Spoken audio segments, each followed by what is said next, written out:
వికారాబాద్ జిల్లా దుద్యాల మండలం లగచర్ల గ్రామంలో కలెక్టర్ రెవెన్యూ అధికారులపై దాడి ఘటనలో ప్రధాన నిందితుడిగా మాజీ ఎమ్మెల్యే పట్నం నరేందర్ రెడ్డిని పోలీసులు అరెస్టు చేశారు. చెర్లపల్లి జైలుకు రిమాండ్కు తరలించారు.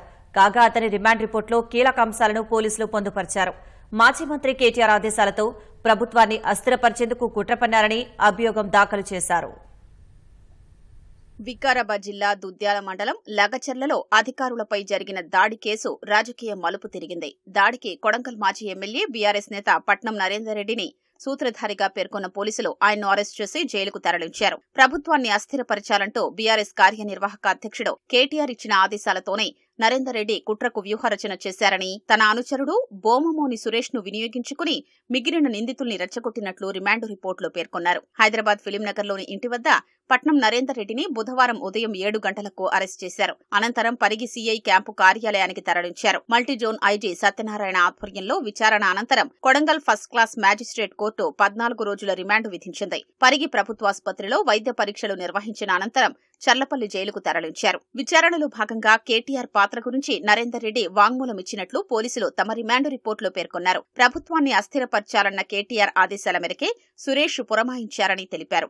హకీంపేట్, పోలేపల్లి, రోటిబండ తండా, పులిచెర్ల తండా, లగచెర్ల గ్రామాల రైతుల్ని సురేష్ సహాయంతో ఉసిగొల్పారని, ఈ విషయంలో పార్టీ అగ్రనేతలు అండగా ఉంటారని, గ్రామస్తులకు నూరిపోశారని నివేదికలో పేర్కొన్నారు. దాడికి పాల్పడిన వారికి ఆర్థిక, ఇతర సౌకర్యాలు కల్పించినట్లు పేర్కొన్నారు. ప్రభుత్వ అధికారుల్ని భయభ్రాంతులకు గురిచేయడంతో పాటు ప్రజాభిప్రాయం కోసం, గ్రామసభ నిర్వహణ కోసం అధికారులు వచ్చినప్పుడు హత్యాయత్నం చేశారని రిమాండ్ రిపోర్టులో వెల్లడించారు.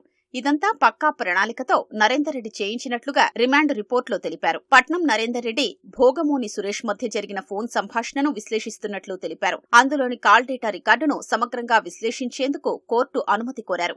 వారిద్దరి మధ్య సెప్టెంబర్ 1వ తేదీ నుంచి దాడి జరిగిన రోజు వరకు 84 సార్లు ఫోన్ సంభాషణల్ని గుర్తించారు. దాడి జరిగిన రోజు మాత్రం ఒక్కసారే మాట్లాడుకున్నట్లు తెలిపారు. ఈ విధంగా దాడి చేస్తే తిరిగి అధికారులు భూసేకరణ కోసం మరోసారి రారని గ్రామస్తులకు నిందితులు తెలిపినట్లు రిపోర్టులో పొందుపర్చారు. గత నెలలోనూ రోటిబండ తండ గ్రామస్తులు స్థానిక కాంగ్రెస్ నాయకుడు శేఖర్ను బంధించగా విడిపించేందుకు ప్రయత్నించిన పోలీసులపైన దాడి చేశారని వివరించారు. కేసు దర్యాప్తులో భాగంగా నరేందర్ రెడ్డి కస్టడీలోకి తీసుకుని విచారించారని పోలీసులు భావిస్తున్నారు. పరారీలో ఉన్న సురేష్ సహా ఇతర నిందితుల కోసం ప్రత్యేక బృందాలు గాలుస్తున్నాయి.